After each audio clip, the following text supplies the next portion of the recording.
Hi everyone, welcome back. Happy to be back. I'm happy to be back here because I didn't post a video last week. I'm sorry. I was going to, but it didn't go as planned. So here we are again. We're trying this again. I also didn't plan to post this video on the coronavirus, but because it has been affecting so much of the PR industry, I figured that I would tell you a little bit more about how that works and give you a little more insight on how it can affect the PR industry, especially if you work in the travel and tourism field. So the first thing, of course, when there's a pandemic or something like this happening, that I feel like the media does sensationalize and they do stories for clicks. I think the media does instill panic into the masses, and I don't think that's a good thing, but it does happen and it does affect a lot of us. So for example, here in Miami, the coverage is mostly about how the coronavirus has affected the travel and tourism industry, how so many hotels are giving discounts on their usual prices, attractions aren't seeing foot traffic, and all of those things really have a ripple effect on every person that works in an organization. I am part of a PR Facebook group that has a lot of PR professionals. A lot of them have been asking, like, are journalists looking for pitches? Are they not? Like, what are they looking for? Are they looking for angles? What do we do? Is there a standstill on pitching? You know, so a lot of people are wondering whether or not to pitch. So as a PR professional, when you do pitch your client, you have to be sort of aware of what's happening. And I think it never hurts to mention it, like, hey, I know you're probably swamped with a coronavirus coverage, but this is going on, or this is how my client can help, or whatever.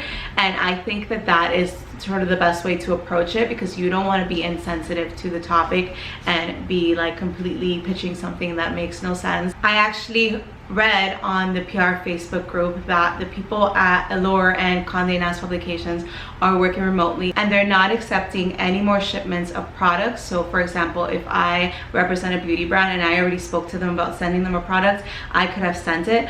But if I hadn't, or if I just wanted to release a new product, I would have sent them the information now, but they're not accepting it. So this affects companies also. If you were planning a new release, or if you were planning to distribute something new around this time, like, it would have to have been put on hold because every news outlet is covering the coronavirus, and because publications are not accepting shipment. I think it affects anybody in an organization, whether you're an outside vendor or you are in-house or you're a freelancer.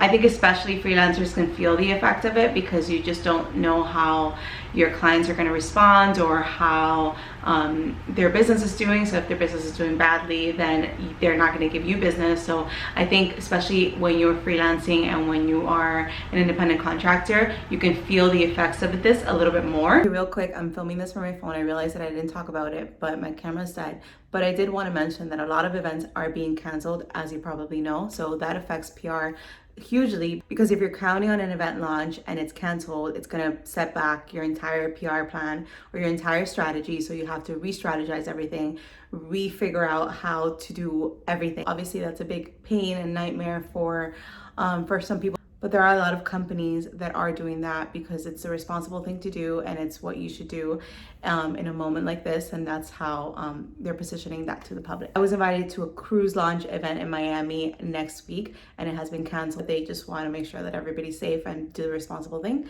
So that's happening, and that was canceled, and I'm sure a lot of events around the city have been canceled because of this. But a good angle to pitch if you are a PR professional, or if you're thinking about, you know, and in case like this does happen in the future to you, or if you might come across something like this in the future, a good angle to pitch would be, you know, if your client is an expert in a certain industry, you could pitch them as an expert who can provide commentary as to how this coronavirus or whatever virus it may be is affecting their industry, and what steps they have done as an organization to alleviate the effects of the virus, or to just make everything more safe for the people that are coming into the restaurant, to the hotel, to whatever it is. So you want to make sure that that is out there in the news, and that make sure that your client is taking the necessary measures. So in more slow coverage periods where your client isn't getting enough coverage, or you cannot get the client coverage because the media is only covering the coronavirus, you can find different angles to pitch that don't necessarily have to be